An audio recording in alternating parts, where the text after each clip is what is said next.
Olá, seja bem-vindo a mais um vídeo do Foco Tributário. É muito bom contar com sua audiência mais um dia nessa nossa jornada, publicando vídeos diariamente e dedicando 100 vídeos para responder às dúvidas daqueles que acompanham nosso trabalho.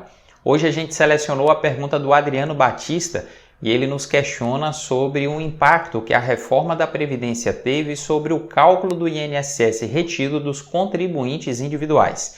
E a gente precisa destacar inicialmente que a reforma da Previdência ela mudou as alíquotas de contribuição dos trabalhadores em geral, mas a categoria dos contribuintes individuais não foi afetada com essas mudanças.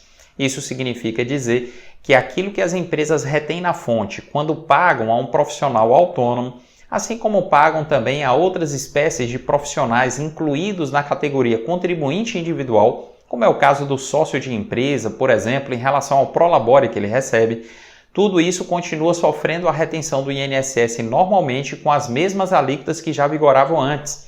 Da mesma sorte, a contribuição patronal também não sofreu nenhuma alteração. E qual é a alíquota que a fonte pagadora, pessoa jurídica, deve descontar de um contribuinte individual? Via de regra, a alíquota é de 11%, mas nem sempre ela é de 11%. Isso porque a legislação prevê que quando a fonte pagadora é uma pessoa jurídica, mas ela possui a isenção do INSS, que a rigor deveria ser chamada de imunidade, quando ela tem direito de não pagar a contribuição patronal, ela acaba retendo do contribuinte individual não 11%, mas 20% da sua remuneração, observado o teto do INSS.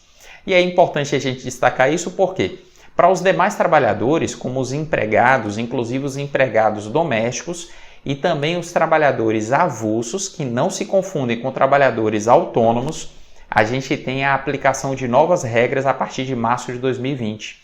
E de acordo com essas novas regras, a alíquota do INSS, que deve ser descontada do salário ou da remuneração desses trabalhadores, ela vai variar de acordo com a faixa de remuneração a que ele está sujeito.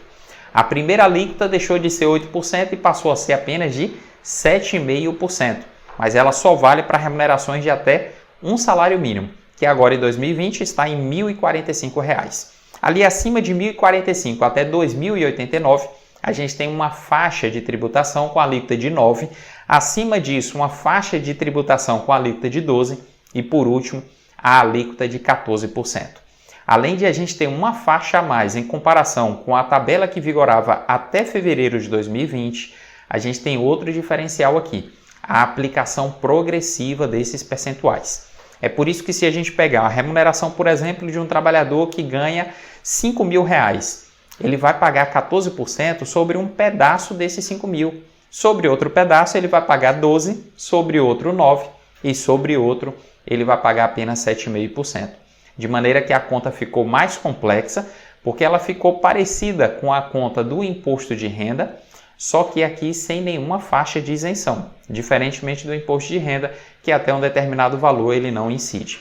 E aqui a gente precisaria somar todos os valores calculados dentro de cada faixa para descobrir a chamada alíquota efetiva, aquela alíquota que, pegando o valor que foi descontado e dividindo pela remuneração, representa o percentual que de fato foi descontado do trabalhador.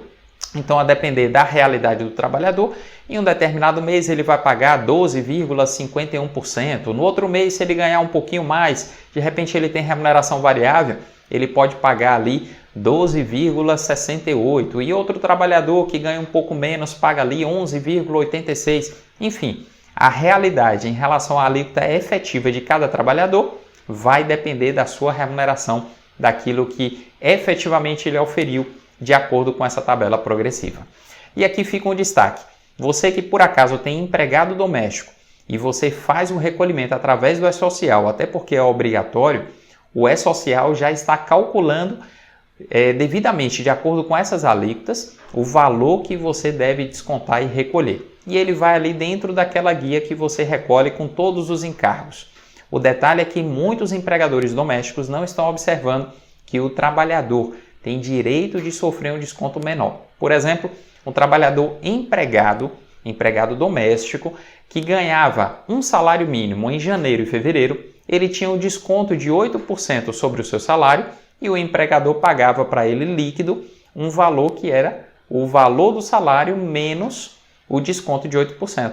A partir de março, o desconto já deve ser de 7,5%, se a remuneração dele é de apenas um salário mínimo. Isso significa dizer que o trabalhador tem direito de receber um pouquinho mais. Embora a diferença não seja grande, a gente não pode deixar de pontuar. Muitos empregadores domésticos continuam calculando o valor líquido do seu empregado doméstico da mesma forma como fazia em janeiro e em fevereiro. E aqui que a gente chama a atenção, se você está nessa situação, observe, e se você conhece outras pessoas que podem estar incorrendo nesse erro, observe, porque o trabalhador empregado tem direito agora, ganhando o salário mínimo, de ter um desconto um pouco menor, ou seja, receber um valor líquido um pouco maior. E eu espero ter esclarecido a sua dúvida, Adriano, e também a dúvida de muita gente que acompanha o nosso trabalho. E peço a você, continue acompanhando a gente aqui, postando seus comentários, curtindo esses vídeos e compartilhando também.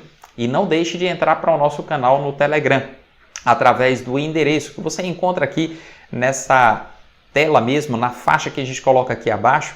Você pode entrar para esse canal gratuitamente e receber ali direto no seu celular, não só os links dos conteúdos que a gente já publica no blog, mas também alguns conteúdos exclusivos que são produzidos apenas para esse canal.